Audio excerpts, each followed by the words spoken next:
out clear at skeleton start for Deyvid Morales. It's okay. You can ask.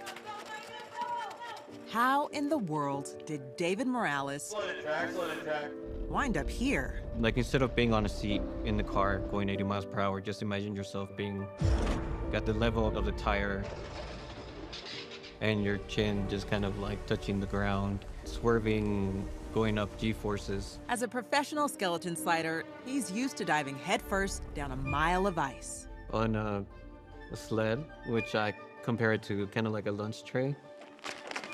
That tray goes so fast, it hits curves at nearly 93 miles per hour. Say hello, now goodbye to G-forces. These curves come with pressure that can make you feel about 5 times your body weight. I guess the first goal is not to die. I'm Liz Adeola, and this is Utah, the place where skeleton sliding was reintegrated into the Olympic program after it was gone for more than 50 years. We'll take you on a ride down the track from the vantage point of athletes who conquer the threat of death at every turn. But the sport isn't called skeleton sliding because of the danger. It's believed to have come from the sled's bony, stripped-down appearance that looks like, well, a skeleton. Today's athletes use a skeleton sled like this one right here. It's 80 pounds, but there's so much more to learn about the delicate balance of physics and faith that athletes like Deyvid use to conquer their fears while only wearing an aerodynamic suit and a helmet for protection. We'd like to give a special thanks to our sponsors.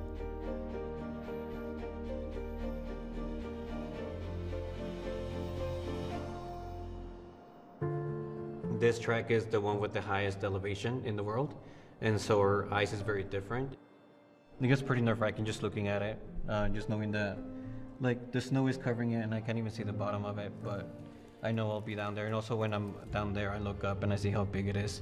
But I think conquering mountains is not just about the physical ones, but also the mental ones and the spiritual ones and the financial ones. And every mountain that you have in your life, you have to conquer it. So this is kind of like my weekly exercise of conquering a mountain. Deyvid Morales' goal is to become an Olympic skeleton athlete.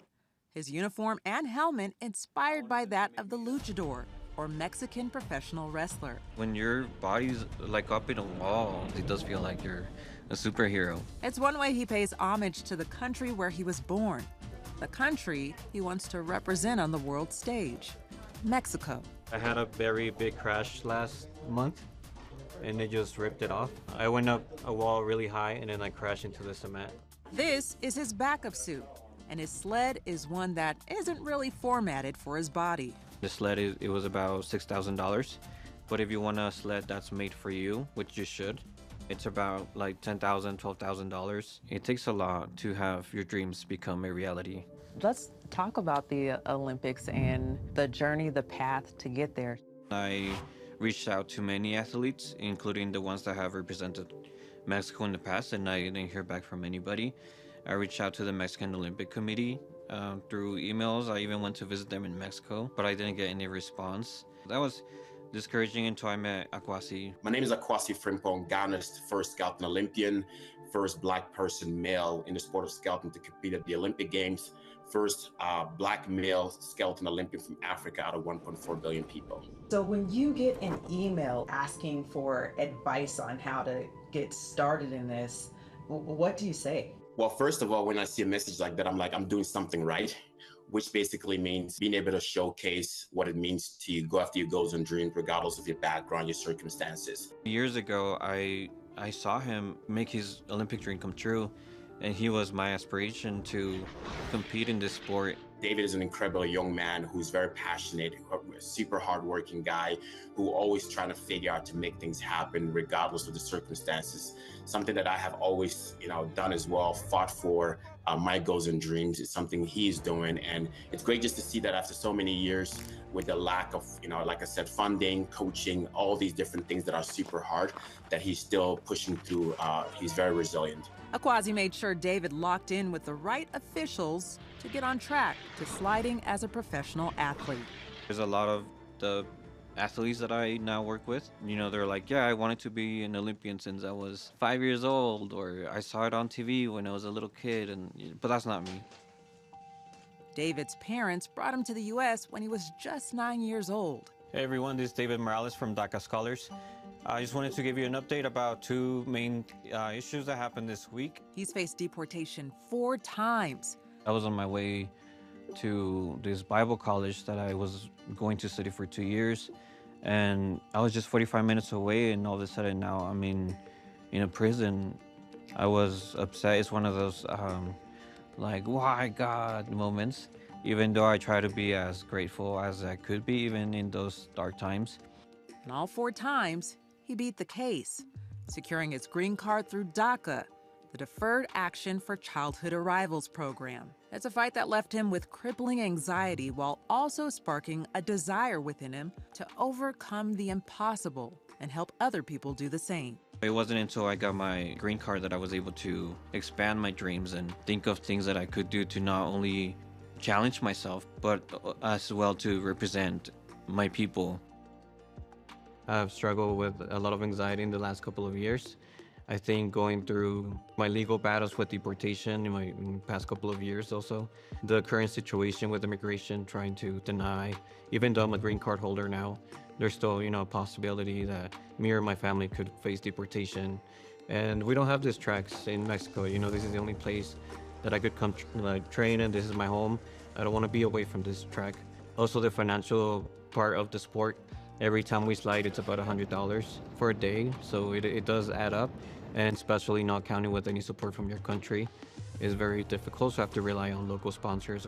At age 33, David says he's given his all over the last few years to make sure Mexico has representation in the skeleton competition. What was it? Not that good. That's okay. Yeah. I was expecting better, but I crashed like 5 times. When he's not on the track, you can find David here, running a digital marketing company. Even my closest friends don't know that I lived in my office for a whole, almost like half of the year, because we were saving up for skeleton. That's 5 people in this space: David, his wife, and 3 kids. It's not just strength and speed. It's a sport where there's a lot more involved in just being talented. There's a lack of funding. There is the coaching aspect. There is the lack of track knowledge, because knowing one track does not mean you know all the 17 tracks in the world. So being patient and taking time to learn is the best way. No matter how late in life you start, it's a valuable lesson David now shares whenever he visits classrooms, letting kids from all walks of life know they could become skeleton sliders too. And so I think once you realize that you're an undocumented immigrant, your dreams have a ceiling. They have like a cap on them. Especially coming as an immigrant child, you're told that you're never going to leave the U.S. Like we came here as undocumented immigrants, and we can't leave. You can't go back and visit your family. You can't travel the world. We call it La Jaula Dorada, which means like the golden cage. You are in a golden place, but you're still in a cage. And so that's how immigrants describe USA to a lot of us. That's how we feel. That, yeah, it's pretty, but we can't leave it. So I don't want the anxiety to win. I thought medication would help, and it did in a sense. I thought therapy would help, and it did in a sense. But I think I want to face it straight on. And I think doing that sport is like one of the one of the craziest ways to deal with anxiety. Because when we go down the sled, we have to be super relaxed, super calm. How do you get in the right mindset? I do say a prayer before I slide. And I just hope that God controls, and I give him control of my sled. Kind of like God take the wheel, but God take the sled. Sometimes I do just like to pretend I'm singing gospel music and gospel songs, and I just try to relax and try to sing as I go.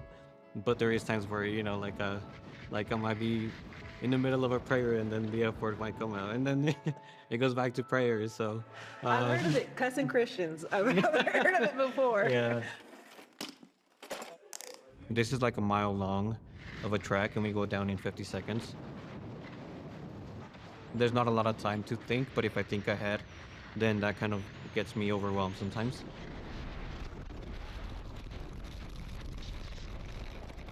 I'm trying not to panic, but there was a big hit that hit my head, kind of, and that kind of like just threw me off. But he got back up and tried again. Okay, that's why they give us 2, right? Yeah. That's why they give us 2. There's a lot of times where it seems like almost impossible to complete this dream. It is pretty nerve-wracking. It is pretty exciting. I love it, but it's like a love-hate relationship. When you dream and your dream is almost impossible, and it's not really, like, it is up to you, but you also have to rely on something bigger than yourself because the dream is bigger than yourself.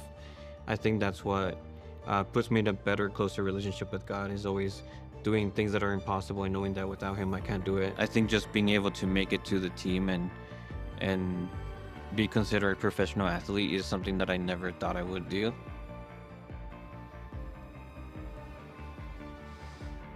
And just seeing like my kid's face and other kids like face light up and be like, oh, that's your dad, you know. So I think I just want to make my kids proud. I want my kids to know that their dreams are possible, that as crazy as it could be, that there is a lot of sacrifices that have to take place. But I really do want to show my kids that you can have crazy dreams and they can come true. We wish Deyvid all the best on his journey. And speaking of journeys, we are working on so many new stories for This Is Utah, and we want you to be one of the first to check them out. Be sure to hit subscribe and that notification bell so you never miss out on one of our adventures.